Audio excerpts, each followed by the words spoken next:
Hello and welcome to Clog Sports, your ultimate and number one sports show in the nation. And it's a pleasure to come to your homes, your phones, your screens, whatever device you're watching us with, to bring you the best in the world of sports. There's a myriad of things to talk about, stemming from the Ghana Premier League to the under-17 and the wonders that they are doing. And talking about wonders, we'll be talking about 11 wonders, the Wonder Boys, and their ownership and their struggles to pay. We'll be coupling that with a few other things. We'll go into Europe and talk about your favorite clubs as well. My name is Nanaya Wasari, and it's a pleasure to be your host. But I'm in the studios here, and I'm joined with two Bentus. That is the champion of champions, Benjamin Autry, aka Champion Benito, and then I also have Benedict and Ketiakwa team with me. So two Bens, guys. It's a wonderful Wednesday. Yeah, sure. It looks like the vim is down small. Not really. I mean, it's just the day. It's just the day. But we are here. We are up and grateful. It's been a wonderful week so far. But I mean, you know, I'm actually in a sad mood to our last weekend. But yeah, we are here. Talking about moods during weekends, it's also not shocking that last weekend was Valentine's Day. I was going to ask Benito, how did you celebrate it? Yes, as usual, very good afternoon to you. So, realistically, I'm not that guy that is so much into Val's Day and stuff. Hey. Yeah, sure. Your partner is okay with that? Sure. Yeah, she understands that. Hey. I feel kind of me be ashamed. Okay, no, I didn't do anything. Oh, okay. Just that I have that mentality since childhood that I can be celebrating other festivals and stuff, but I'm not so much into the Val's Day. Resonate with you? Yes. I do not know why, but that is me. Okay, yes. I'm sure there are a lot of people like Benito who are not really into the Val's Day, but because they don't need a special day to show that extra kind of love to their partners. Yes. But Ben. Yes. How did it go? Yeah, well, I mean, Val's Day, to my understanding, is a day of showing love. So even though I don't need a specific day to prove my love to others, I felt like because it's a special day that has been created for us to, express how we want to. Saturday, unfortunately, I had exams to write back and forth, so I didn't really have time to celebrate. But then I got chocolates I had to share with a few people on the roadside. The vendors where I buy food from. Yeah, I shared that. I had to express, my love to them. So it wasn't really towards a romantic, love. It was just to people. I feel just like sharing love. Yes. Yes. If you got a chocolate from Benedict, you can also text us via WhatsApp 0500500421. That's how you can send in your comments, your concerns, and your thoughts with us. We are streaming live on Facebook as well. So you can go to Facebook and look for Clog TV and you'll be able to watch us live and in color. We'll be starting back to business. Let's put the Val's Day aside, a trim. And the hard to make sure that people got a trim. Now, let's talk about the under-17. You know, the AFCON is coming very soon. 25th April is kicking off into the following month, the 17th May. That is. Now, the Black Starlets have qualified. And in so doing, they've put together some friendlies that they've been playing so far, and they've been not doing bad. They've been doing quite well. They've won 2 friendlies against Division 1 sides. They took down Port City FC by 1-0 and followed it with a 2-0 win over Semper FC at the Accra Sports Stadium. Even today, just now, we have some footages that should be on your screen shortly. And they're building momentum onto the grand finale. That's the stage that they are hoping for in Morocco. Come 25th April, Benito. Yes, anyway, it's a pleasure to be here once again, and as usual, we're about doing what we can do the best. So, the issue of the under-17, I am one of the few people that think that it's long overdue, because when we're talking about U17 competitions and tournament, the Black Starlights, they've been one of the pioneers that, rules that particular flag to a certain point, being champion for 2 occasions, that is lately in around 1999. But then the issue and the problems are becoming realistic to the point that in our last edition, we got disqualified due to MRI situations. Yeah. And so it's a kind of an indictment to the whole situation. When we're talking about U17 with respect to Ghana, it tells us one thing, that it is as though the managers of the U17 isn't taking things serious. We know of those times under Odate Lamte, Kamardine, and those people, where it was you know, a platform that brought enough glory to Ghana. When we're talking about football, that is from the U17 level. It is as though we are not paying attention to the developmental aspect of our game. And then, while truth be told, any nation that do not pay attention to the development of their football struggles, it can be likened to building a house. If you do not pay attention to the foundation, in fact, before you get to the foundation, you should be laying trenches. But in this our situation, how to lay good trenches is becoming the problem. And realistically, in fact, it is now that we are bearing that fruit. That is happening at the Black Stars level. We are not getting the needed results that we are expecting to get. And so I am very much optimistic that within this particular time, we should be learning from all these mistakes. We've been told that they won over Port City, of which that particular team, I am closely monitoring them.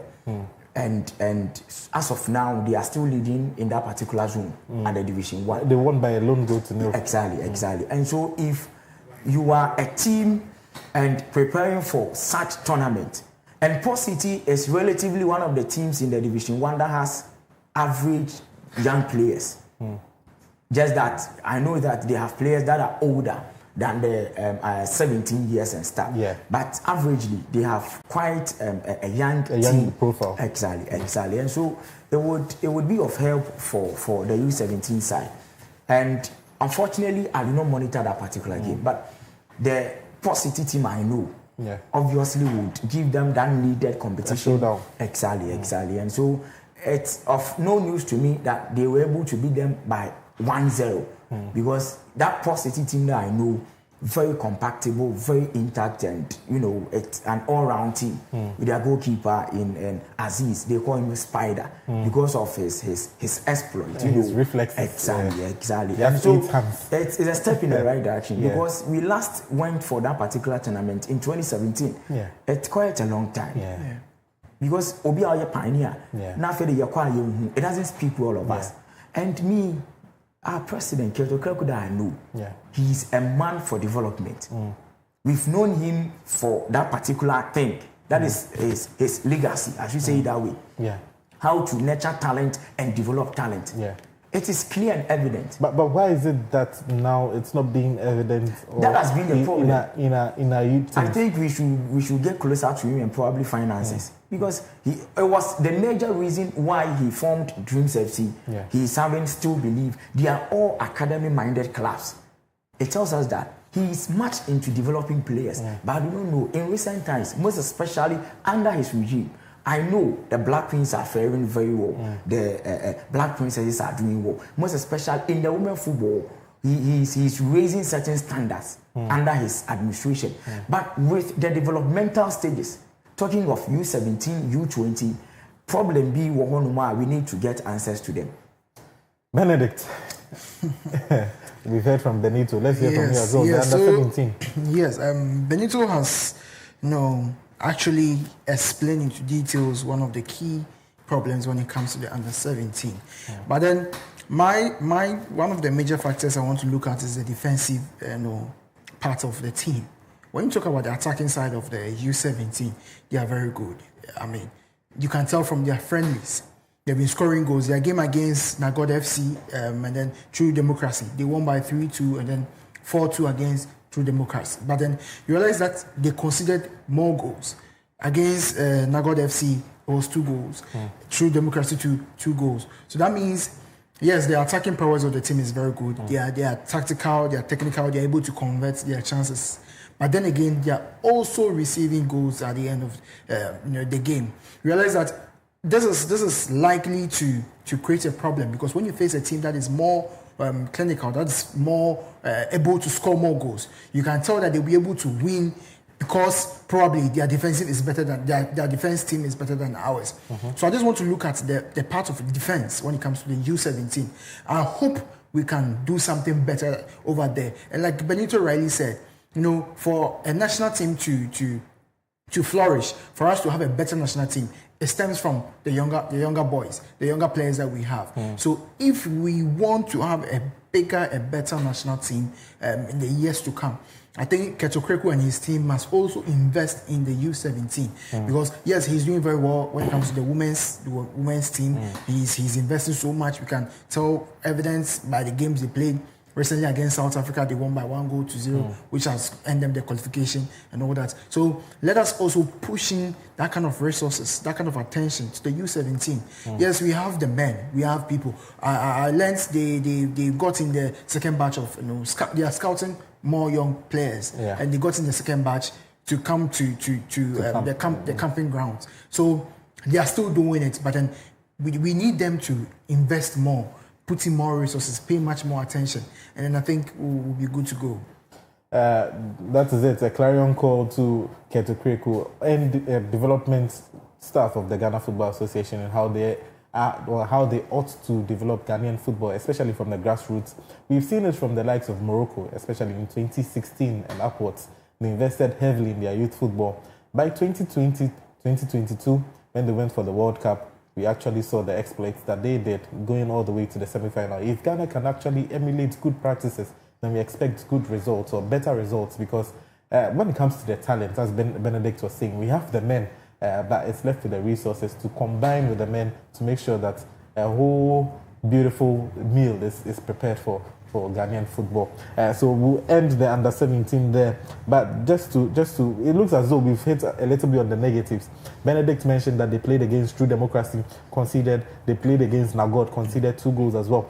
But then these past 2 games against Port City and then Semper FC, they played 2 games. They scored 3 goals, conceded 0 goals. So that means it's a step in the right direction for the boys. We saw the visuals of them playing at the Accra Sports Stadium. These visuals Kain could see Jadad Sports, and they brought it live from the Accra Sports Stadium for us to feast our eyes on. We'll be moving on to our next story, where we want to talk about none other than the Ghana Premier League. And it's very interesting because we have to talk about the Super Clash. Accra Hearts of Oak doing one against their all-time foes, that's Kumasi Asante Kotoko. So let's start with the results of the Ghana Premier League. Benito, would you want to run us through that? Which results actually surprised you the most in the Ghana Premier League? Well, with surprises, I do not know within that match week I had any surprising results. Just that all the focus and attention was on the Super Clash, and so it took all the attention, from that particular match week games. But all in all, I would say that Gold Stars beating Baseke Holy Stars by 3-0 wasn't surprising, but it was a huge and an emphatic statement for the BBNE boys, most especially at this point in time, with the idea of probably getting into the top 4 and securing the top 4 spot with ease. If you play at the dance park, in about 2-3 seasons ago, it was more or less like a fortress. And I think that within this particular season, they want to bring back that particular idea and perception about the dance park. And so winning 3-0 over Baseke Holy Stars was kind of a moral booster for the dance boys. But then as I said earlier, the limelight was always on the Super Clash, and it took all the shine. I'm sure that we'll be delving deeper into that particular game. Yes, definitely we'll be delving deeper. My apologies, I didn't mention the scores of the Ghana Premier League fixtures for you. So we started on Friday and it was 11 Wonders. We'll be talking about them as well very soon. Against Vision FC, 11 Wonders 0, Vision FC 3. And then we went to Mediama Sporting Club on Saturday, the lone fixture of that particular day. On Valentine's Day, Mediama Sporting Club and Adriana Stars, they shared the points in that particular one. It was 1-0. And then on Sunday, where we had majority of the fixtures, All Blacks 1, Samatex 0. Interesting one over there. And then we have a certain 17-year-old superstar coming up from Swedru All Blacks, a very interesting player. He won the penalty at the death to make sure that All Blacks won that particular game. And then we have Bichem United. I must confess, they are very much being impressive these days, beating Young Apostles by 1-0. Brekum Chelsea 2, Heart of Lions 1, Bibiani Gold Stars 3, Basake Holy Stars 0. The Battle of the Stars, and Bibiani came up top. Dreams FC 0, Karela United 1, Hoho United 2, Nations FC, who are flattering to deceive, especially after their efforts last season, 1. Accra Hearts of Oak, despite being a man down, were able to do one against their bitter rivals, Kumasi Asante Kotoko, and a game which ended 1-0. Benjamin Asari featuring in that particular one. I'm sure Landlord will be shouting, Benjamin clean sheet Asari, indeed. That is how the games ended in that particular match week. So the Sunday special, as you're seeing on the screen, Asante Kotoko 0, Heart of Oak 1, and then we have Hohoi United 2, and then Nations FC 1, and the likes. So Benito, yes, you've given us your pick. Let me hear Benedict on this particular one as well. Yes. I think when it comes to a surprising game, I don't really, like Benito rightly said, most of us were concentrating much more on the Super Clash that was coming up. So personally, honestly, I didn't really pay attention to most of the games. I was actually looking out for the Diana Stars games, and then Mediana and then Mediama. I was actually looking out for that game, but then eventually I just lost interest because all the attention was focused on the Super Clash that is between Asante Kotoko and then Accra Hearts of Oak. And then going into that game, like I said on Tuesday during the morning show, I was really expecting more from the Asante Kotoko team, especially because they lost against Diana Stars, the FA Cup. Yes. So I was actually hoping that, losing in your previous game, of course, seeing that it's actually been a poor start for your team. They're going to, play much better than they did on Sunday. But, Accra Hearts of Oak, it did incredibly well. Let us give them the honor, because coming up 10 men against an 11 team, we know that normally when you are playing 10 against 11, normally the team with one player down. 4 minutes as well. Yes, a team with one player more than half of the game. More than 1 about hour. 70% of the game. Yeah, more than 1 hour of the game, and you play 10 man down and 1 man down. So it means that, looking at it technically, you think Hearts of Oak is going to lose, but the kind of game plan they came into the game with, especially during the second half. Yes, during the final minutes, Kumasi Asante Kotoko tried to attack in various ways, but then let's applaud Benjamin Asari, because he gave a man of the match a game.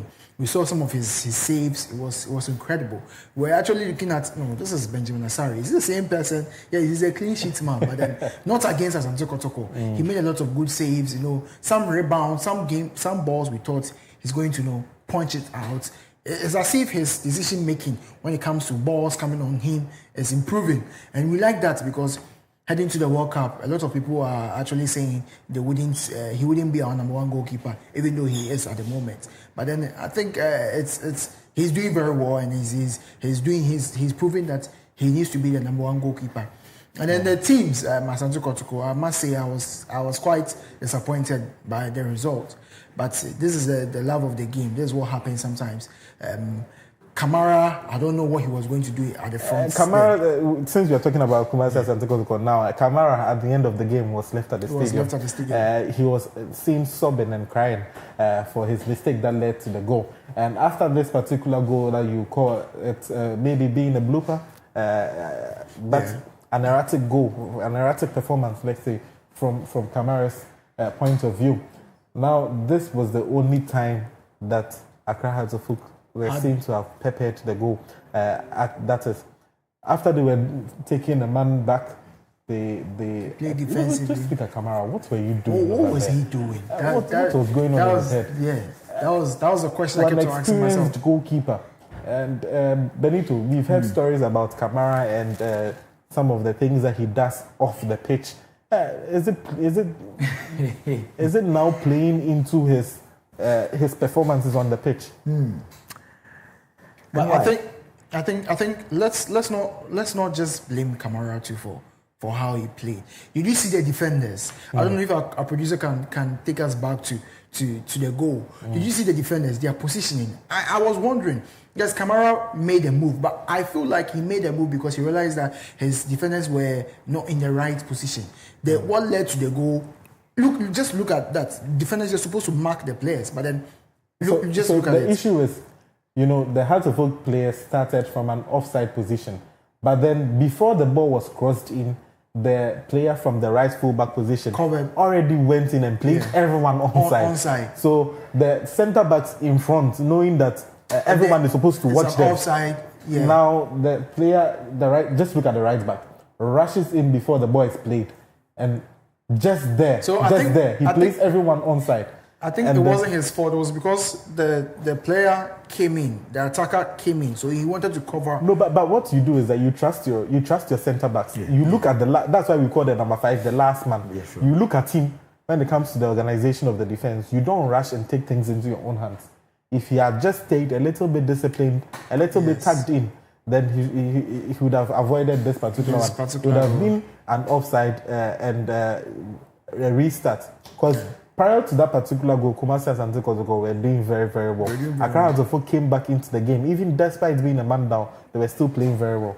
I don't know what's happening about that. We'll go to the red card also very soon, and then the whole officiating of that particular game, how it went. But another thing that we have to talk about is the pitch at Baba Yara. When you look at it on your screens here, it's actually better, in my opinion. I mean, we've seen Baba Yara a few months ago. I will even say years ago. That is last year. But when I say last year, it may sound as if it's been a long time. Just a few months ago, we saw Baba Yara. And then, yes, of course, they told us that they are renovating the pitch. They are trying to improve the quality of the pitch and all that. So coming into this game, of course, seeing what is going on, we're hoping that the field will be better prepared for this. So I think kudos to GFA and, of course, the organizers and, of course, the management of Baba Yara Sports Stadium, because the greenery side of the stadium at least shows that we can do something better. We can actually be better when it comes to improving the quality of our pitch. And then from the way the players played, you could tell that they're actually enjoying the game when it comes to the ball being on the pitch, passes and all that. The grasses, in my opinion, were a little bit higher, but I think all the same, the pitch was actually in good condition for the game that was played on Sunday. All right, Benito. Yes, sir. Let's hear your thoughts Everything on the about the Super Clash. Yes, to start with, let me commend the communicators of Kumasi Asante Kotoko. They really did their best in terms of promotion, because I was in Kumasi within that period, and looking at how they were able to raise the ambience even before the game. It started from Saturday, mounting billboards, raising flags and sharing especially Kotoko flags in and around Kumasi. It was a wonderful move from the communicators of Kumasi Asante Kotoko. And so it is not surprising that they had around 811,000 Ghana cedis as gross from gate proceeds, because in the last 5 meetings of Kumasi Asante Kotoko and Hearts of Oak, we really have that particular amount of money. Yeah.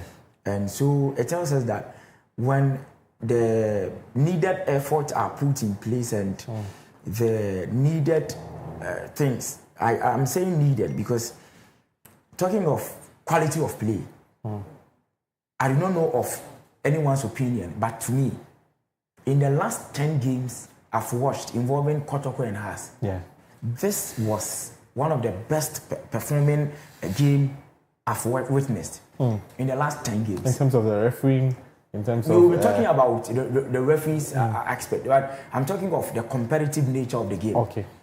As Benedict was saying, the pitch did their aspect, because as professional footballers will tell you, when you get a wonderful pitch, you get a wonderful game. Exactly. You would see a free-flowing game. You would get to know the qualities of the players that is on the field. Yeah. And so we commend the National Sports Authority and the people that were in charge of the pitch. But then with the competitive nature of the game, I still commend these two clubs because they gave us a proper derby game, irrespective of the controversies around, most especially with that particular goal from Hearts of Oak. I still think and believe that the error was made by Lord Amwa. Yes. He brought all the Hearts of Oak players on side. But for an experienced player like him, it should be called the question. Sure. I knew Kotoko wouldn't win that game right from warm-up. Because, in such matches, psychology comes to play. A very huge part. And the moment I saw the players coming through the tunnel, I noticed the difference. With the House of Folk players, they looked more poised than Kumasi Asante Kotoko players. Yes, it was clear and evident. Right from tunnel, I knew that draw. I had that feeling in me. And right from the starting 11, I saw that Hearts of Folk would get that upper edge over Kumasi Asante Kotoko. This is from the technical point of view. Because going into such a game from Kumasi Asante Kotoko's point and playing as much as 5 defenders, you would definitely get a problem. Yes. With the idea of probably a defensive game. Whereas Didi Dramani brought up a wonderful strategy and it worked to perfection. It was a 4-3-1 system for Hearts of Folk. Yeah. And then why? Technically, if a coach map up that particular strategy with a formation of 4-3-1, 4-2-3-1, it tells you one thing. At any point in time they are defending, they will have enough men than the opposition. So at any time they are defending, they just drop one. They drop their wingers in, and they defend in the 4-4-2 position, exactly, and thereby covering all the spaces. That is the point. And if you critically watch the game, what happened for that particular free kick speaks volumes. And it shows how technical Didi Dramani was. I do not want to talk about Kamara's error. I do not want to talk about it. But the circumstances leading to that free kick, that it brought the goal to House of Folk. The circumstances when you free kick told me that Hearts of Folk would definitely win that particular game. And let's give it out for them, because in their last 5 matches, now even within the first leg in Accra, that particular goal from Albert Amwa, and so it was a reviving moment for Hearts of Folk. At this point, they're still not giving up on the title chances or the title race, because looking at Mediema, Adriana, and Hearts of Folk, 12 games to go. It is too close. 12 games to go. I understand. And you're behind by 9 points. Exactly. And looking at where Hearts of Folk is raising for, and as of now placing third, it tells us that they are still not giving up on the title, because Omoji Biache, that is the truth. Yeah. It's been quite a longer time, and I had to focus GB. And so with all their investment, with all with all these situations, the only thing that would be the evidence of your suffering or your investment is a trophy. It's a trophy. Yes. I know how Mediema are also poised to claim that particular trophy. But from where Hearts of Folk started and how they are moving onto that table, when talking about the league table, it tells me one thing, that they are still not giving up on the title race. Okay. They've still not given up on the title race, and we've still not given up on this particular show. But we'll be going for a short commercial break. When we come back, we do have more for you. We'll be wrapping up on the Ghana Premier League, and we'll be taking you to the UEFA Champions League. The playoffs happened, but began yesterday. We saw Real Madrid and Vinicius and the likes. We have a whole new hot stories coming up right after this break. Don't go anywhere.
Yes, and we are back. Still on the nation's ultimate number one sports show. And before we went, we were talking about the Ghana Premier League. We were talking about Kumasi Asante Kotoko and their woes. We'll be delving deeper into the rest of the Ghana Premier League. That's the table. We'll be looking at who is first first from the bottom as well. But before we do that, let me just read a few of our messages coming in. This one is coming from Clifford Danso Autry on Facebook. He says, keep the fire burning.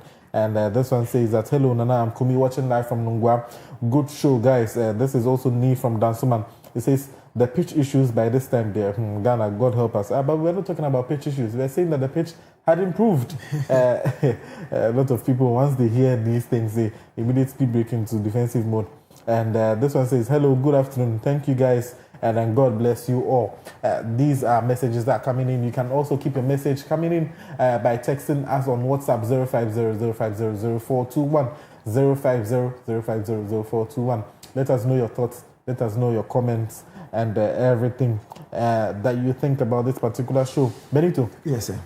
Now, before we talk about the rest of the Ghana Premier League, let's touch a little bit on two clubs and ownership and running of clubs. Now, we've seen that Prince Yawusu is now the coach of Kumasi Asante Kotoko, taking over from Karim Zito after he resigned, if I can put it in that particular yes, factually he resigned. Yes. He was forced to do it, but he resigned. Yeah. So now Prince Yawusu, he's come out to say that he's the best person to actually lead Kumasi Asante Kotoko going forward. The club of Kumasi Asante Kotoko's magnitude, do you think Yawusu will be able to do well given this mandate? We can't hold brief for him by his comment. Like he thinks that he knows himself better than anyone will do, and he's going through the ranks from Okwara United, from Interlice. I've known him for quite a long time. When talking about his technicalities, he's one of the solid guys within the system as of now. But then for him to just be blowing his own trumpet, that scares me. I understand. He was with a team even before the appointment of Karim Zito. Yeah. He was with the Kotoko team. Yeah. Even before Karim Zito's arrival. Yeah. So do you think maybe a little bit of sabotage in the technical department? I do not want to talk about that one. It's very delicate. I do not want to talk about that one. This is more allegedly, so I think. I do not want to talk about that one. But then the point is that, assuming without admitting that you were in that particular state or that particular level Kotoko needed, whilst you were there, they wouldn't have gone for Karim Zito. Ideally, in fact, in the realistic aspect. So all we're going to me, you get my point. Yeah, very much. But at this point, like few days to super clash. Few days to the super clash, Karim Zito resigns. Within that period, Kotoko wouldn't be able to hire a new head coach. Yeah. And so just be the interim manager. Kasani too much. Yeah. He was asked in an interview, do you think you are the right person for Kumasi Asante Kotoko? Yeah, there are no two ways about that. Yes. I think that is why I'm saying that I wouldn't have any qualms with him because he's a head coach. In fact, he's a coach. He always, I think, license A or something. Yeah. And it means that he has that qualities. Yeah. But for every coach that can brag about his success, you should get something showing. We saw Mourinho saying he's the special one. Exactly. Because he had things that would, convince someone to understand his point. But for you, Prince, I stand to be corrected. And I do not know your success as a head coach. I do not know. But I've followed this game for like 10 years. I know him personally. Yeah. But openly, I do not know your success. That will make you be bold enough to say that. He's the right man for Kumasi Asante Kotoko. Maybe he's identified the loopholes that. Exactly. That was actually the point I was trying to talk about. And you were given relatively the biggest fixture in Ghana football. You couldn't deliver. And Kumasi Asante Kotoko, it's been a long time since they lost to Accra. Yes, most especially on the Kumasi soil. 2021, 2022. And so, what will convince me as a layperson that you are the best man for this job? Maybe he was saying that to allay pressures. losing to Kumasi and Accra to focus isn't the end of the world. As a head coach, one of the ways to prove yourself is to identify issues, identify loopholes, and then find the best solution to these things. Yeah. And then, like you said, he's been with the team before, even before Karim Zito yes. came in. So he's that person who has already had time with the team. He's managed the team before, like indirectly. He's been with the boys. He knows what is going on and all. Before Karim Zito came, maybe not, I stand to be corrected, but then he saw some things, some decisions being taken by Karim Zito, even though we know Karim Zito is very well experienced and he is. But then he saw those decisions and he felt like these decisions are not going to help the team. And of course, did they help? No, he didn't. So maybe he has seen the opposite side of what Karim Zito did that did not help their team. And he feels like, okay, because I brought in these suggestions and then they actually would have helped if he had admitted he used these tactics. I think I'm the right person for the team. And of course, I mean, he knows what he can do. Even though he doesn't really have success stories. No, he has success stories. But he doesn't have stories to prove it. Let me put it that way. Issues or trophies. Let me but then how can you be successful without showing something? It's a step-by-step process. Let's relax. Success is relative. Yeah. Depending on for a club of Kumasi and Zoko stature, success is defined by the number of trophies that they win. But anyway, we've paid too much attention on Kumasi and Zoko maybe. Now let's go to another club or two clubs, if I may. I'll start with Legon Cities. Legon Cities were in the Premier League just a season ago before they went on relegation. Now, their owner, one of the main reasons why they went on relegation, or even before I go to Legon Cities, let me start from 2018, where a team called Wow All Stars were playing in the Ghana Premier League, and then they actually also went on relegation. When they went on relegation, they were sort of re-owned or reimagined, and then they now became Legon Cities and they found themselves back in the Ghana Premier League. Now, when they came to the Ghana Premier League, they played for. We saw some interesting features about them. We saw that Legon Cities had buses, new buses that we could actually even use for the Black Star players whenever they needed buses to go to and fro and the likes. We saw the kind of infrastructural developments that are allocated to elite clubs. But talent-wise, maybe they weren't all that to that particular level. Now, Legon Cities, fast forward 2024, find themselves in a relegation battle, and then they go on relegation. When they are going on relegation, their owner, who is also a Council of State member, if I can put it this way, now goes and says that, okay, you know what, you're going on relegation. I always want a club in the Ghana Premier League. And one of the issues that Legon Cities were facing when they were going on relegation is they had issues paying players, which is a non-starter for the league.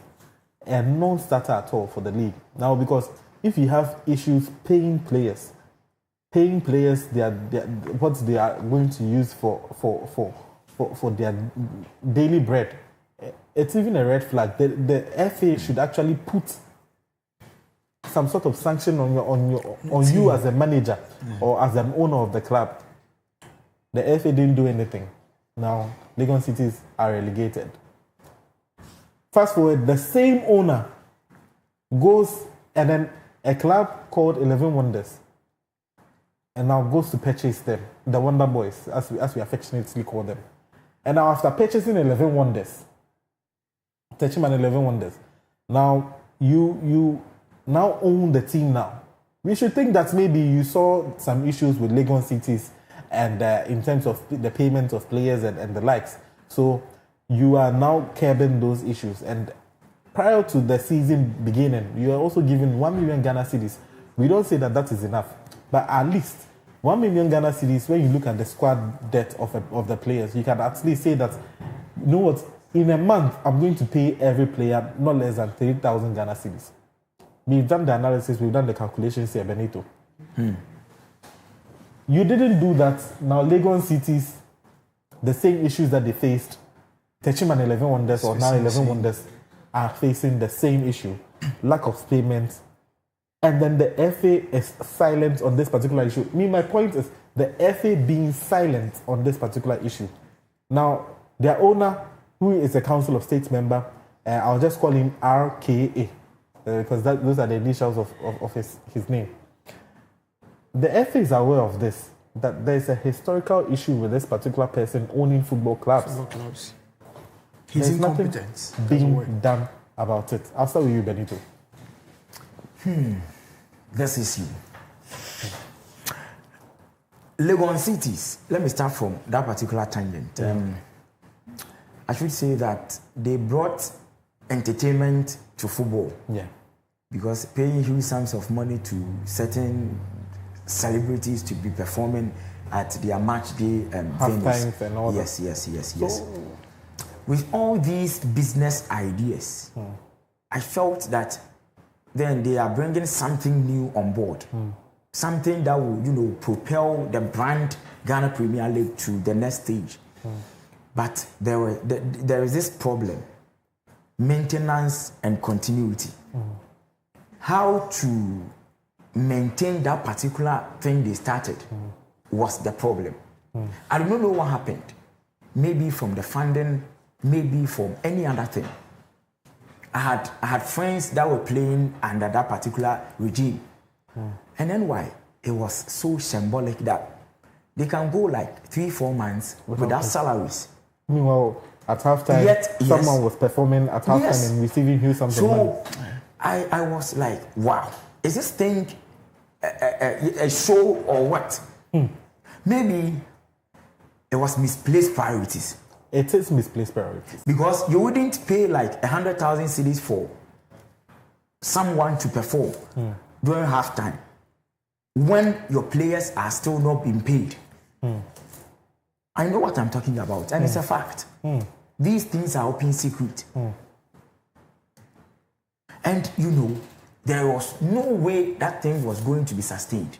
Fast forward, around August 2025, Legon cities were no more. They went on relegation. They just disappeared. That was all. A new story, new releases start coming up that these same people that were managing Legon cities have purchased 11 Wonders. And do you know that it was because of that purchase, that was why 11 Wonders that we all know was based in Techiman was moved to Accra. Yeah. And before 11 Wonders, before the purchase, right, there was a game at the Accra Sports Stadium, Techiman 11 Wonders versus RTU.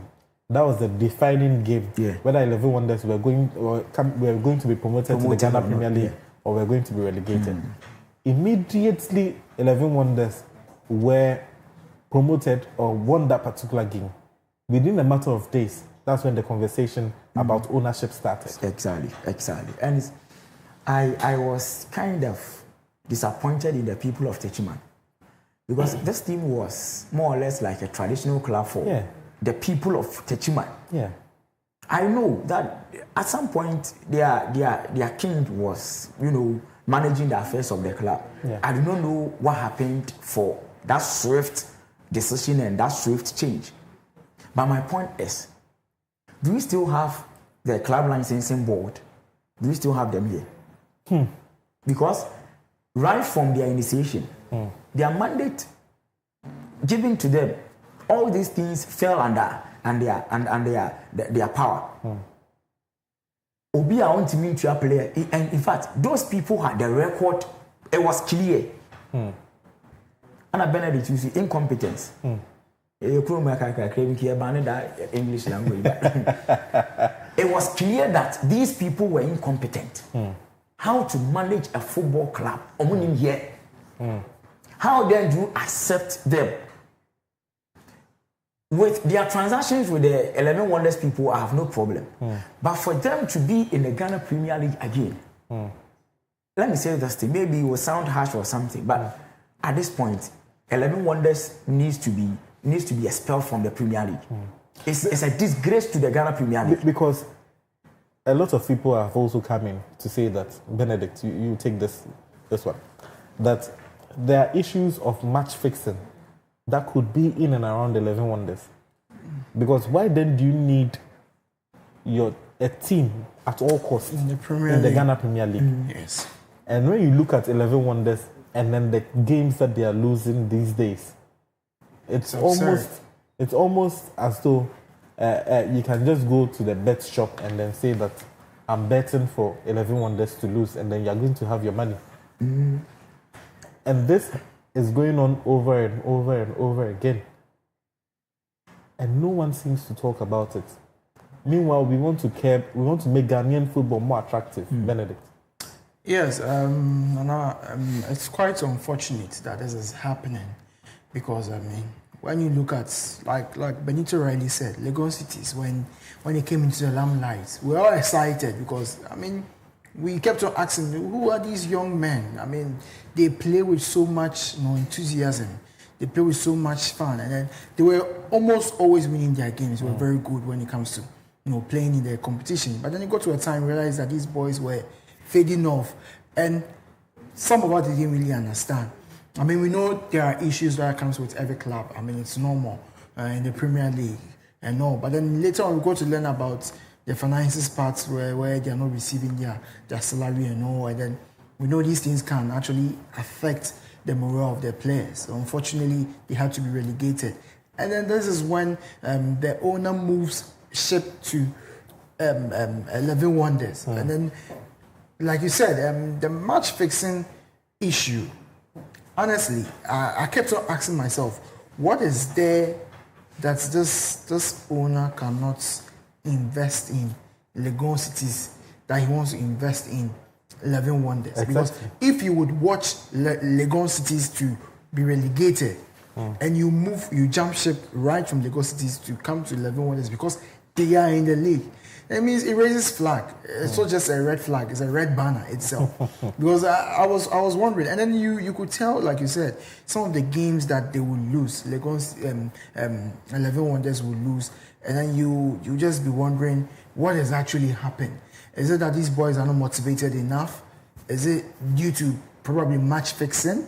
Is it something internal? What is actually going on? And when you look at the nature of the goals that they conceded, for instance, against Vision FC, which they lost by 3 goals to 0. Yeah. Now, you look at the game and you realize that within the first half, 2 penalties conceded.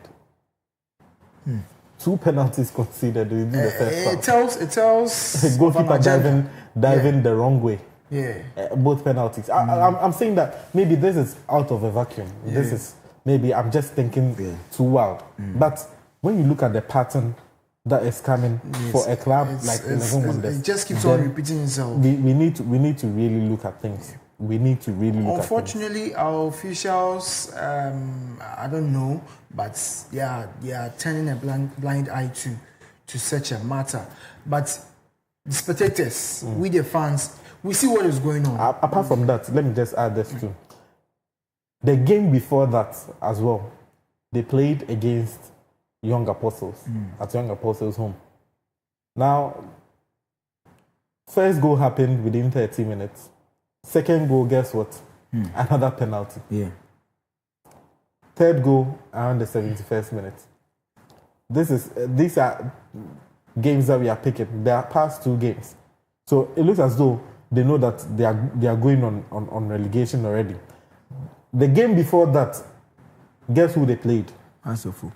Accra Hearts of Oak. And when they played Accra Hearts of Oak, first goal within the first minute. Guess what again? Penalty. Charles Osei scored a penalty in the 77th minute. Are these issues being picked out of a vacuum, or there has to be serious concerns being looked at it? Because it doesn't look as though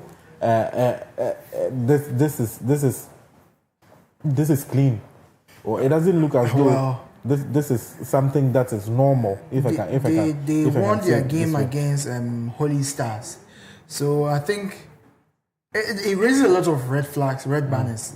Like I said, when you look at their fixtures and the games they've played so far, they will lose about 3 or 4 matches consecutively, and then they will win a game, then they will lose 3 or 4, 5, then they will draw or win. It's absurd because we know these gentlemen, we know these players, 11 Wonders. It is different if we don't have records of these boys playing. And we know their strength, even as spectators, not as managers, but normal spectators who watch the game every day. We see how good they perform. Even on their Wednesdays, days that they perform badly, we can see the kind of spirit the boys put in the game, the kind of but now the spirit is not even there. It's not even there. So it's as though, at least whenever you're watching them, it's as though they've given up. The boys have given up. They're just doing what needs to be done to be paid at the end of the day. And that is actually not the best thing when it comes to football. It's actually taking out, the fun in watching them play.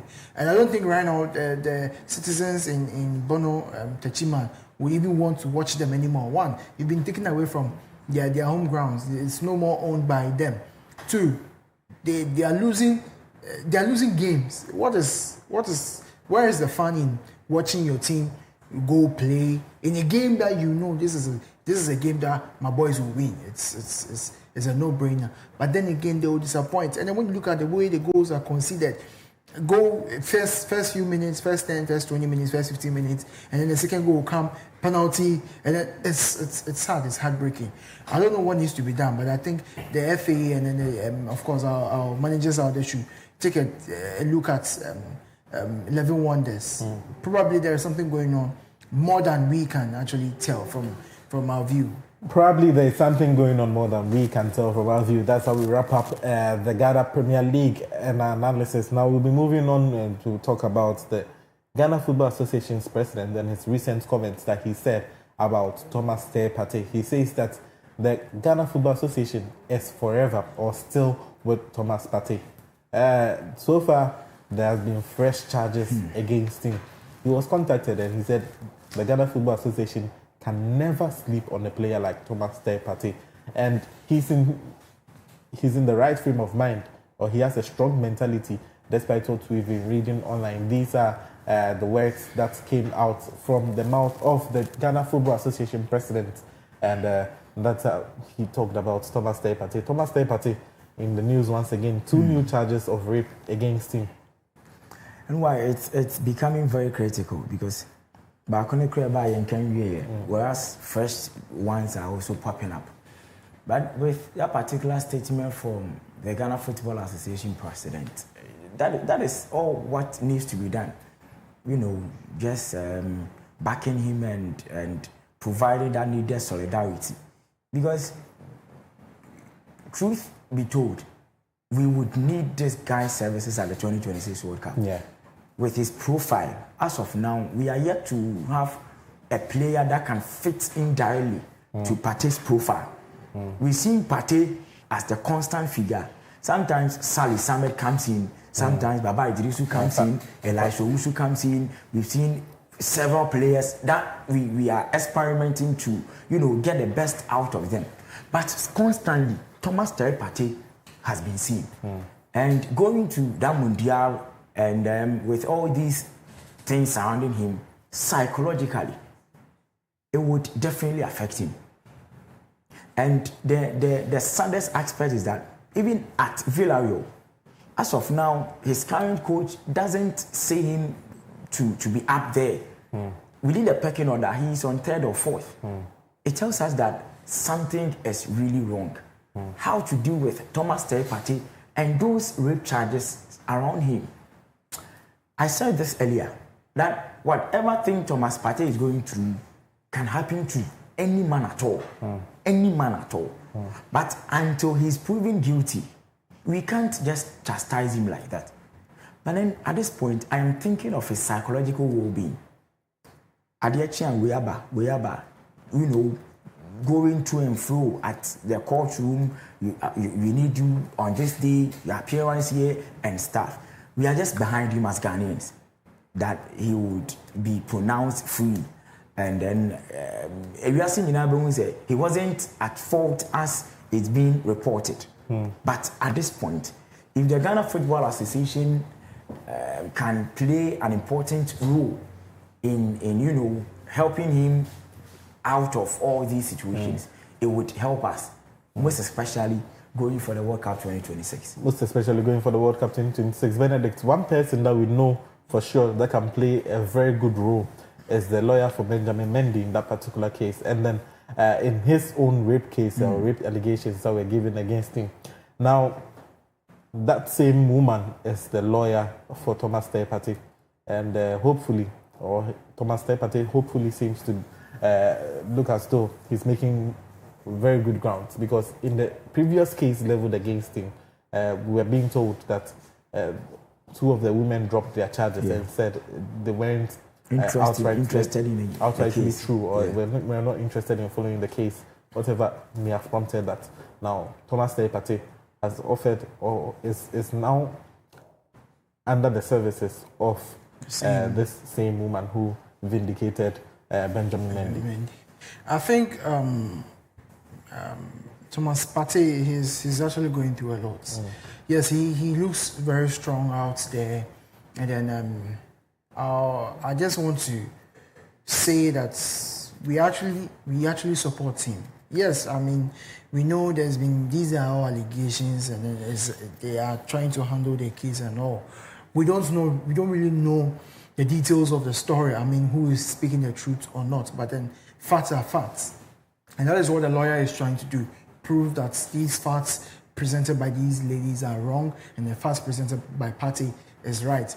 And this is a matter of courts of law, and it's not something that we can discuss into details. But I think he's doing very well.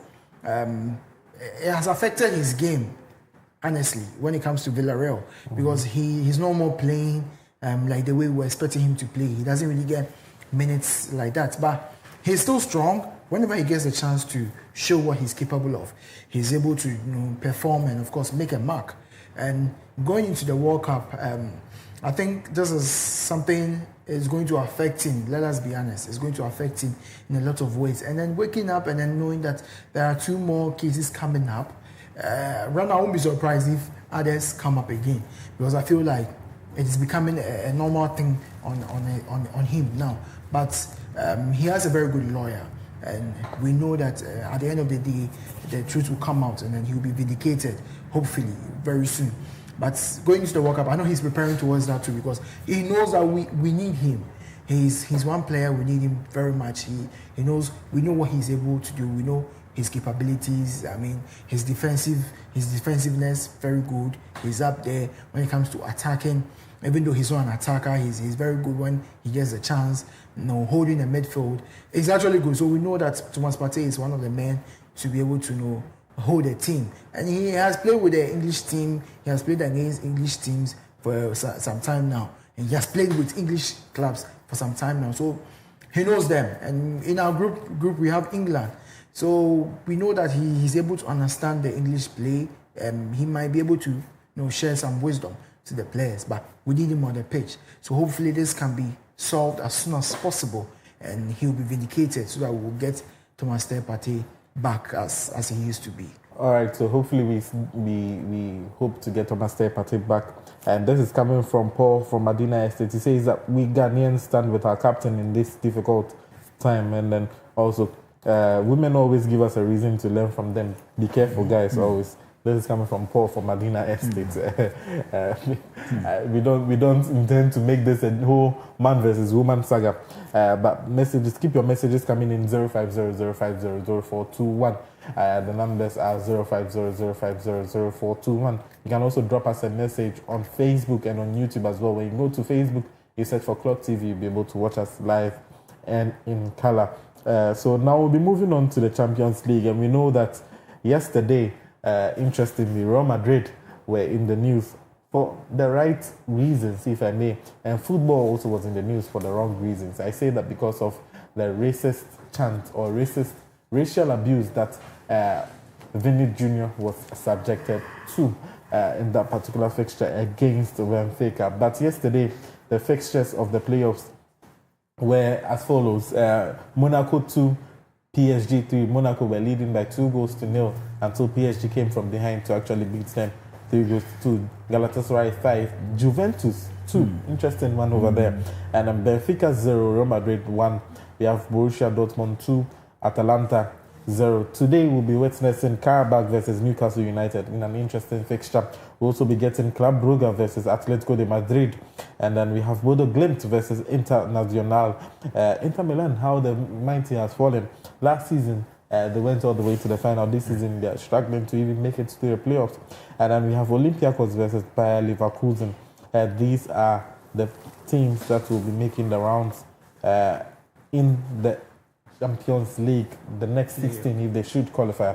Now let's talk about the fixtures that happened yesterday. We'll start with Monaco 2, Paris Saint-Germain 2. 2 goals being scored by Folarin Balogun. Let's talk about that. Luis Enrique proved that he is a master tactician, because I had a few watch on that particular game. When Ousmane Dembele got injured, it was as though things would be more tighter than Paris Saint-Germain team. But guess what happened? Coming up was Desire Doué. He was a tormentor. You know, scoring that 2 goals and 1 assist at that crucial point. It wasn't surprising that he won the man of the match, despite he didn't start that game. And so it was a proof that Luis Enrique isn't still slacking. You know, because from a 2 goals down and winning 3-2 shows the mentality. And as usual, the African best, Hakim Ashraf, was on the score sheet. And with him scoring 5 goals, 8 assists as a defender, it's a plus for Hakim Ashraf. Yes. And I should say that he's still up there. I foresee PSG doing wonders in the round of 16, because at this point they would do the wonders in the second league at Parc des Princes. It would definitely be a tough game for Monaco, most especially at the Parc des Princes. Okay. In the second league. And the first card, the red card, I should say, played a role in that particular game as well. Sure. Because at any point in time, if you are down by a man, it changes your game plan, it changes your game approach and tactics. Every coach will tell you this thing. The moment a player receives red card, it becomes an advantage to the opposition side. And so, one way or the other, you will say that it also helped Paris Saint-Germain in that particular game. So, likewise, Galatasaray and Juventus game. The moment the red card came, it was more open for Galatasaray to, penetrate through the Juventus team. And so, the moment a team concedes a red card, it becomes disadvantage. Talking about the Galatasaray game, Benedict, Galatasaray 5, Juventus 2. Yes. It's actually one of the surprising results so far yesterday, because as you're going into this game, we're hoping that Juventus, we know them, the old ladies, they when it comes to Champions League, they have quite a run. So going into this game, we're thinking that Juventus was going to win. I mean, it wasn't surprising when Galatasaray scored first before Juventus came to equalize, and of course leading by 2-1. So we're thinking, okay, this is not surprising until in the final minutes you realize that Victor Osimhen's boys, they actually came back to win by 5-2. Yes, there was a red card incident, but before the red card incident, Galatasaray was leading by 3-2, which means that Galatasaray was actually doing something better than Juventus. And then one player that really stands out, I mentioned his name already, Victor Osimhen. I really hope the God of football will hear my prayers and then convince Laporta, the president of Barcelona, to bring in Victor Osimhen, because that boy is quite special. Yes, all banter aside, being a Ghanaian and he being Nigerian and we bantering and all that, but Victor Osimhen is actually a very good player. So having Victor Osimhen and then of course Rafinha in the same team is going to help the team very much. But then this gentleman is very good. He's very extraordinary, and then the team played very well. I was watching the game for a while because I was trying to understand some analysis. I was trying to do some analysis when it comes to the players between the game between Juventus and Galatasaray. I was trying to understand what's really happening, and I saw that the Galatasaray boys really wanted to win the game. Juventus they thought this is just a walk in the park, especially after they were leading by 2-1, but they were surprised, and I think that is the nature of the game, being surprised in all time. Yeah. All right, then we move on we want to get a clearer picture, as a lot of pictures are being going on over here. Yes. I want to get a clearer picture of the Champions League and where it's going at the moment. So we have Borussia Dortmund 2, Atalanta 0. Benito.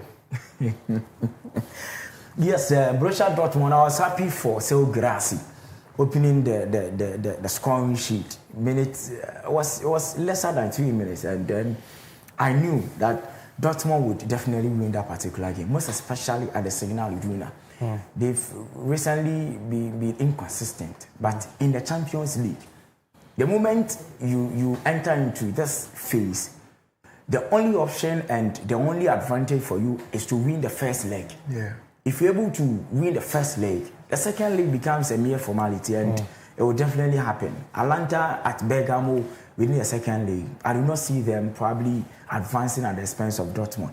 It was a good win for Borussia Dortmund. And talking about Atlanta, we saw a Ghanaian guy, Kamaldeen Suleiman, also take to the field, coming on as a substitute. We should put the sense of responsibility into this boy's head. Yes. He doesn't have that thing. The sense of responsibility. So even within that game, I didn't see him as he was used to be. He used to yes. be known as. I didn't see him. Because clearly when it comes to the talent, he has it. Exactly. He has the flair, he has the pace, he has the skill. But he's lacking the sense of responsibility. Anyway, friend Brahana fashion it. We'll definitely do that. And let's talk about the last game in the playoff that happened. Benfica 0, Real Madrid 1. And we'll talk about the racial incidents that happened in that particular game. Benedict, you start with us. Yes, as a Barcelona fan, you know, some people might not like my comments that will come towards this game. But then the game was actually tough. Because they actually played before. They played a game before the round of 16. The reason why Real Madrid is playing the round of 16 is because of Benfica. That was in the last game they played in the Champions League, where Benfica won by 3 goals to 2. 3 goals to 1, sorry. That 4 goals to 2. 4 goals to 2, sorry. That relegated Real Madrid from the 3rd position or so to the 9th. So they were out of the table and they had to play the playoffs. But then, yes, the game was actually interesting. It was very tough. It was very competitive, and you saw the tension throughout the game. Now, my problem when it comes to the racial slur and all that, we don't condone racism. That is one thing I want to put out there. But then, I feel like Vinicius Jr., he's so far, I mean, lots of players are subjected to racism, but it's always about Vinicius Jr. And I think if Penifo can be said, like, if it's more like always you. Don't you think you have to check yourself? Why is it always? Yes, you are very good. He's very special. But I don't know. Being a Real Madrid fan, I don't know whether you'd agree to that. That once a person is racist, irrespective of the fact that racism doesn't. If I provoke you to any extent, the highest degree. You shouldn't call me a monkey. Exactly. I think this is alleged. It's alleged. In fact, that is one aspect of the whole story. Yes. As you really said, a racist would forever remained racist. Even if you do not provoke that person. That is the Shumai. You get my point. But with the issue of Vinicius Jr., sometimes he pulls the trigger. At many times, he pulls the trigger. Me, for whoever that follows me and knows me, knows that I am a Real Madrid sympathizer. But with what happened yesterday at Benfica, and why? Truth is that the whole world, according to survey, people that are racist, no disrespect, but Portugal, Spain, Argentina, and Brazil. So you do not pull the trigger. That is my point. You scored a spectacular goal. Yes, thumbs up. But why do you then pull the trigger right in front of the Benfica fans? Opposing fans. Well, I do understand. I do understand. But in Vinicius's point of view as well, imagine if a player of a different race did that. Would that have provoked that particular kind of outrage? Would that have provoked that particular kind of remark, alleged remark from Bresciani? I think you have a valid point, not to cut you short. But, you know, in the last 2 years, when you see Vinicius Jr., you see anti-racism in the last 2 years. It is as though he's leading that campaign, how to stop racism in football especially. So anyway, the moment someone sees you and sees something attached to you, they want to do something to provoke you so that that tag will be seen. assuming with that meeting, that let's say Federico Valverde scored that goal and did that same thing. Yeah. Maybe he wouldn't receive racial abuse. Yeah. It is because he isn't attached to that thing. But Vinicius, when you see him, you see anti-racism. He's been campaigning this thing in the last 2 years. I don't know if you understand my point. I get you. I am not agreeing to the fact that you should racially abuse someone. No. But also, and maybe be a bit pull trigger. That is exactly my point. No, but this is actually... So how should he have behaved? No. We've seen players score. I'll take your point. But we've sisseen players score. Emmanuel Adebayo scored against Arsenal, ran the length of the pitch, and then went to knee slide in front of the Arsenal fans. Fine, you are right. Nobody called him a monkey. They all insulted him. The game moves on. And that's the beauty of football. If you are being pressed, if you are a racist, there's a saying that if you are pressed to the wall or you are pushed to the utmost, what comes out of your mouth is who you really are. Yes, defines your personality. Yeah, I think let's look at something. If Cristiano is actually admitted, if he admits, or even if he's found guilty of being racially abusive to Vinicius, we know this gentleman's future is done when it comes to football. I hope we know that. And I think let's look at the surroundings of the game. The game was it was tensed. I watched the game. I was like, wow, what is going on? The game was quite tense and the heat was quite up. So I think let's not just settle on the fact that because he covered his lips and then Vinicius is claiming that the gentleman abused him. That is what it is. There are videos around, there are cameras around. If they want to figure out what he said, I promise you they will be able to.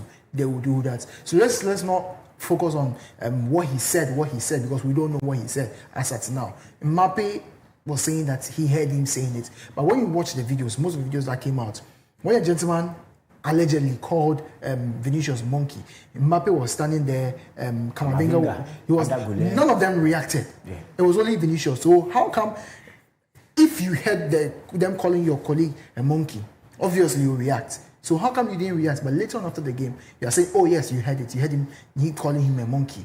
It raises a lot of flags. So I think there is so much into the game. It's probably, it's Portuguese, the language of Portuguese, Spanish, and then Argentine. It's quite mixed. It's similar in such a way. Sometimes maybe the player says something, it didn't really mean monkey. But then, of course, he's angry. The tension was so high. So it led to certain things. I really get your point. That is to say, if I'm speaking tree, and I'm going to call you, let me just say this in tree. So it might sound the same. It might sound the same. I understand that.